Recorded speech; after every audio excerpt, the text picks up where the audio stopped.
Does this look like your typical Friday afternoon? Okay, maybe it's more like this. Maybe for you it's Saturday morning. How about now? Are you finally ready to start working on that big project that you've been putting off? We're going to talk about how to get out of your own way and overcome procrastination so you can feel motivated to take action towards your goals. The research on procrastination is fascinating because there are common themes that keep coming up again and again. We know from the research that we procrastinate because of two things. One is that we haven't broken our goal down into small enough steps, or the other thing that comes up in the research is perfectionism. So we haven't broken our goal down into small enough steps, or we're afraid of failure. Those two things come up over and over again. And so today, we're going to talk about how to address those two things. So if you feel like you are stuck and you're procrastinating on your goals, stick around. Let's first talk about how to use time blocking to build momentum. It can be helpful sometimes to schedule your day, but scheduling every hour of your day isn't realistic, and it can make you feel overwhelmed. Instead, try using what's called time blocking with small tasks. Time block an hour on your calendar where you're just going to sit down and work on whatever task you're avoiding. Don't put too much pressure on yourself by saying, "I'm going to finish this whole thing." Instead, try, "I'm going to spend an hour working on this thing that I've been avoiding," or "I'm going to do one small step on my big goal." When you block off time in your calendar, you're telling yourself, "This is important. This is priority. I'm going to do this." And when you show up to this hour of work, it's okay if you don't feel inspired. Just show up and let yourself get inspired once you start the task. When I was finishing my PhD, I had a lot of momentum at the beginning. I would wake up before my kids woke up, and I would have coffee, and I would write. I could write for hours and hours. But then I would get to a point in my writing where I would get stuck. And then I would get frustrated because I wouldn't write for a couple of days. And then I would feel behind. And then I would get even more frustrated, and I would fall further behind. My momentum would go down and down and down.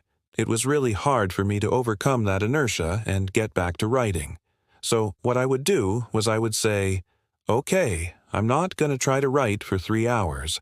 I'm only going to try to write for 15 minutes. And sometimes I would only write for 5 minutes, but I would show up to my desk, and I would sit down and I would actually tell myself, "It doesn't matter what happens. You just need to sit here for 15 minutes and try to write something." And sometimes I could write something and sometimes I couldn't. But I always showed up. And eventually I got better at showing up and writing every day. And my habit of writing every day eventually became second nature. And I never slipped back into the pattern of waiting until I felt inspired to write, because I realized that wasn't working. And so I had to create a new habit. Now, some of us have a harder time getting started than others. If you're someone who has ADHD like I do, you might find it helpful to watch some videos about how to use your brain to your advantage instead of procrastinating. There are a couple of videos available on how to work with your ADHD brain. Now, even though I'm saying that it's important to break your goal down into small steps, we also want to make sure that we're thinking about the big picture. Sometimes when we get into the cycle of procrastination, we can lose sight of why we wanted to do the thing in the first place. So it can be helpful to remind yourself of your bigger vision. Write down why this goal is important to you. Is it important to you to feel accomplished? Do you want to feel proud of yourself? Do you want to feel competent? Write down the reasons why this is important to you. Having those reasons written down somewhere that you can see them can help motivate you when you're feeling stuck. Now, let's talk about the other reason we procrastinate. Procrastination can be rooted in fear. Sometimes we procrastinate because we're afraid of failing, or we're afraid of success. When we're afraid of failing, we stay away from the thing that we need to do to achieve our goal. But staying away from it makes us feel worse about ourselves. We feel guilty and ashamed. That guilt and shame leads to more procrastination. It's a cycle.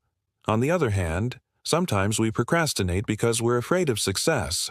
Think about a student who's afraid of success. A student who gets really anxious about getting good grades, about being smart, about winning awards. Think about what it would be like for that student if they won an award. They would have to make a speech. They would have to go up in front of everybody and be recognized. They would have to be smart and witty and charming and gracious. For a student like that, the fear of having to be successful is so overwhelming that they sabotage themselves. They procrastinate so they don't get recognized. They don't study so they don't get good grades. Fear is really powerful, especially if it's coming from a place of wanting to protect yourself from feeling bad about yourself. Fear is a secondary emotion. What's driving the fear? Is it shame? Is it humiliation? Is it feeling like a fraud? When you're able to identify the underlying emotion that's driving your fear, you can start to process that emotion in a healthy way. Journaling can be a great way to work through these kinds of emotions. Identifying the thoughts that are driving your fear can also be helpful.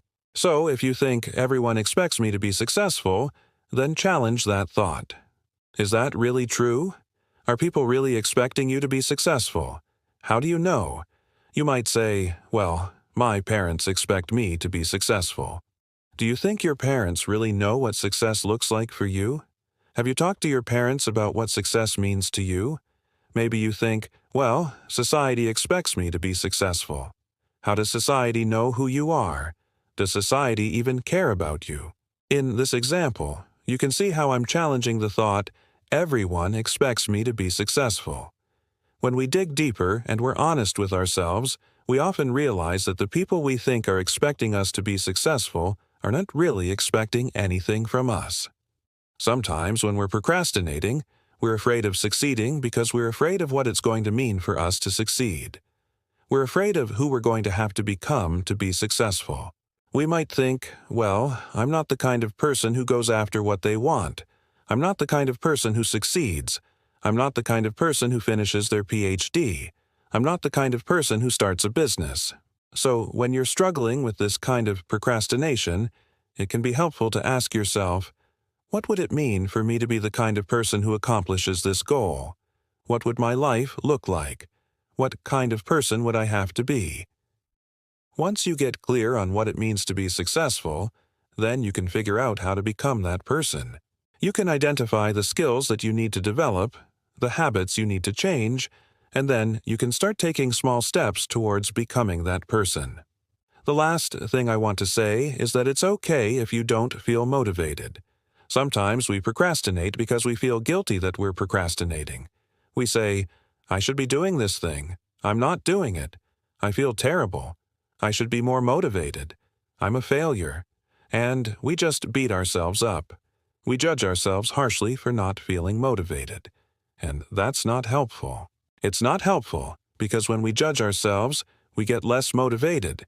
When we're hard on ourselves, we get less motivated. When we feel shame, we get less motivated. So if you're procrastinating, know that it's okay. You don't have to feel motivated. Just show up to your work with curiosity and compassion for yourself and be willing to take small steps forward. Be willing to forgive yourself when you slip back and fall into old patterns. Building new habits takes time. It takes months to build new habits and break old ones. It's a long game.